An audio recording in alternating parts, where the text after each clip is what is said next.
যদি ওই লতা ছিন্ন করে অশ্বক পালিয়ে যায় তখন কি করবে জানো? তাকে লতা দিয়ে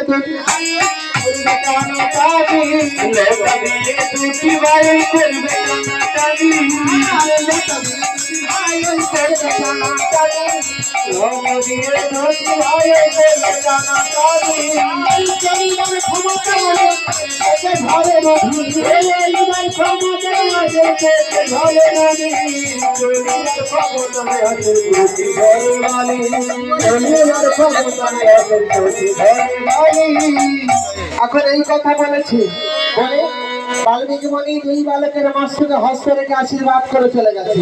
যেই চলে গেছে সেই হস্ত রেখে আশীর্বাদ করে চলে গেছে।